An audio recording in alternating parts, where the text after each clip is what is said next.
ஓம் சாய்ராம். என் அன்பு குழந்தையே,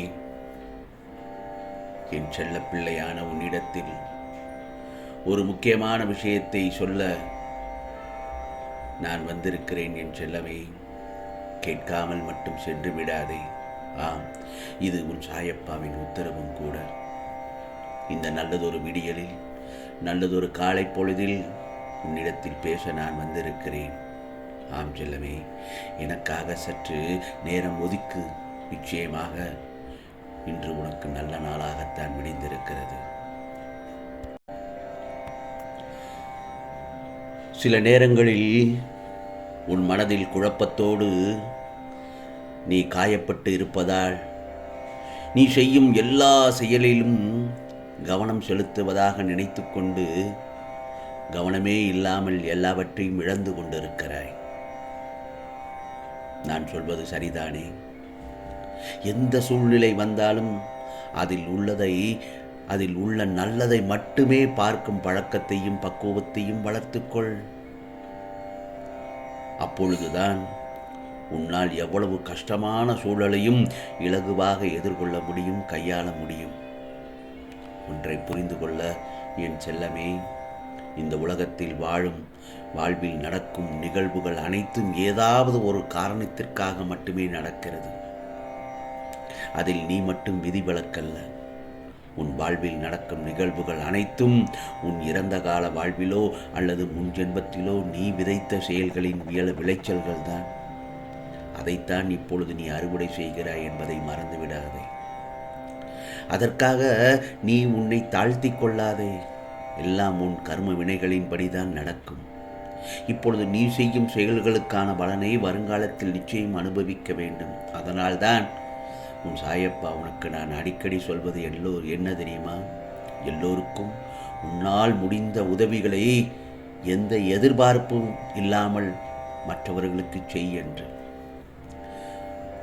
எந்த எதிர்பார்ப்பும் இல்லாமல் மற்றவர்களுக்கு உதவிகளை செய் என்றுதான் உன்னிடத்தில் திட்டவட்டமாகவும் சொல்கிறேன் என் செல்லமே.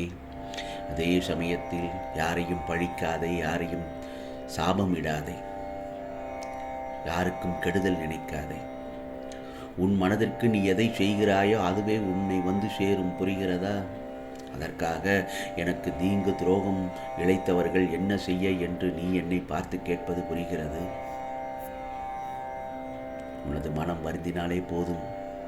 உனக்கு பாதிப்பை தந்தவர்களுக்கான தண்டனையை காலம் கொடுத்தே தீரும் என்பதை மறந்து விடாதே. அதே நேரத்தில் எல்லாமே நீ நினைத்தவுடன் நடக்க வேண்டும் என்றும் நினைக்காதே. சற்று தாமதமானாலும் எந்த நேரத்திலும் தர்மம்தான் வெல்லும் என் செல்லமே, தர்மம்தான் வெல்லும். ஆகவே நேர்மையாகவும் உள்ளபூர்வமாகவும் உன் லட்சியத்தை அடைய செயல்படும் போது நீ எதிர்பார்த்தது கிடைக்கவில்லை என்றால் உடனே துவண்டும் போகக்கூடாது. அவை எல்லாவற்றையும் எதிர்த்து நம்பிக்கையோடு போராடு. ஆசை, இன்பம், துன்பம், துயரம் இதற்கு முடிவு இல்லை.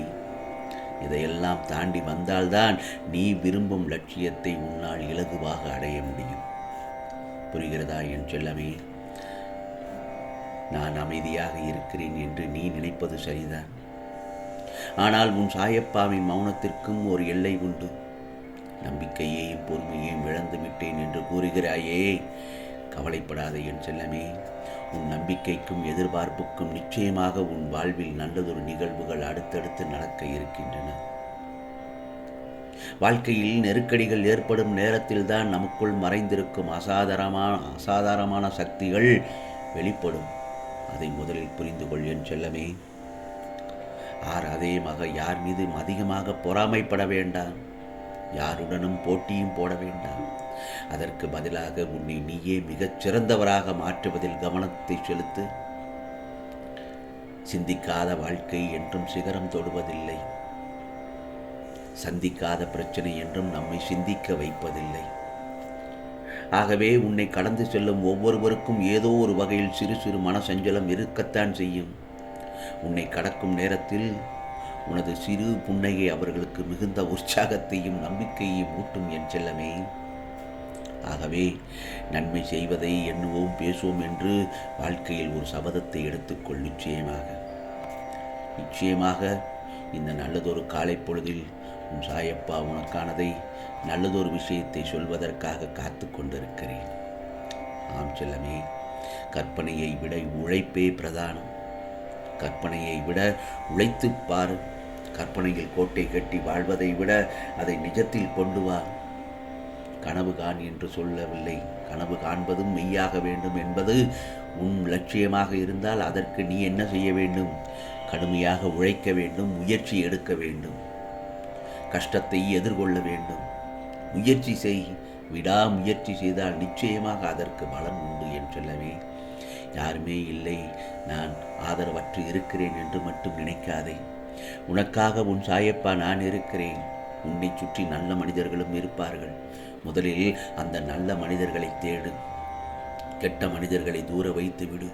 நல்ல மனிதர்களை தேடி அவர்களுக்கு நீ ஏதாவது ஒரு நல்ல உதவி செய்து கொண்டே இரு. உனக்கு உதவி செய்தவர்களை மறந்து விடாதே. புரிகிறதா? நான் ஒன்று சொல்லட்டுமா என் செல்லமே? வெற்றிக்கான தகுதியை தக்க வைத்துக் கொள்வதற்கே இங்கு பெரும் பயணம் மேற்கொள்ள வேண்டியிருக்கிறது. ஓடுகிறவனுக்கு பல வழி உண்டு, துரத்துபவனுக்கு ஒரே வழிதான். அவன் பின்னாலே தான் ஓடியாகணும். நீ எப்படிப்பட்ட ஓட்டக்காரராக இருந்தாலும் அவன் பின்னாலே தானே ஓட வேண்டும். நெருக்கடிகளுக்கு நன்றி சொல். உன் கஷ்டங்களுக்கு நன்றி சொல். அவைகளே என்ன செய்யும்? உன்னை சுற்றி உள்ளவரின் குணத்தை வெளிச்சம் போட்டு காட்டும். நான் ஒன்று சொல்லட்டுமா என் செல்லமே? உனக்கு நண்பர்கள் இருக்கிறார்கள், நிறைய நண்பர்கள் இருப்பார்கள். ஆனால் அவர்கள் எல்லோரும் எப்படி என்பது எந்த இடத்தில் காட்டும் தெரியுமா? நீ கஷ்டப்படும் நேரத்தில்தான் நல்ல நண்பர்கள் யார், எதிரிகள் யார் என்பதை நீ தெரிந்து கொள்ளும் ஒரு நேரம் உனக்கு வரும். கஷ்டப்படும் சமயத்தில் உனக்கு உதவி செய்பவர்கள்தான் உண்மையான நண்பர்கள் என் செல்லமே. அதே நேரத்தில் தோல்விகளுக்கு கடமைப்படு. அவைகளே உனக்கு சிறந்த அனுபவங்கள். அவமானங்களை மறந்து விடாதே. அவைகளே உனக்கு வெற்றிக்கு உந்துதலாக இருக்கும். துரோகங்களை அலட்டிக்கொள்ளாமல், அவை இல்லாமல் உன்னால் வாழ்க்கையை கடந்து வர முடியாது. எப்படி வேணா வாழ்வோங்கிறது அதற்குண்டான வாழ்க்கை இல்லை என் செல்லமே. இப்படித்தான் வாழ்வதற்கு பேருதான் வாழ்க்கை. போராட்டத்தை சந்திக்காத உயிரினம் எதுவுமே இல்லை. போராட்டத்தில் பிறந்து, போராட்டத்தில் வளர்ந்து, போராட்டத்தில் முடிவதுதான் இந்த உலக வாழ்க்கை. ஆகவே முடியும் வரை போராடு. முடியவில்லையா, சற்று ஓய்வெடுத்து மீண்டும் போராடு. ஏனென்றால் இந்த உலகம் மிகப்பெரியது. உனக்கான வாய்ப்பு எங்கேயாவது நிச்சயமாக காத்திருக்கும் என்பதை மறந்துவிடாதே. ஆம் செல்லமே, இது உன் சாயப்பாவின் காலை சொல்லும் சத்திய வாக்கு, அருள் வாக்கு. உனக்கானதெல்லாம் நிச்சயமாக நல்லதே நடக்கும், நல்லதே நடக்கும். ஓம் சாயிராம், ஓம் சாயிராம். ராம்ஜி அருள் கிடைக்கட்டும்.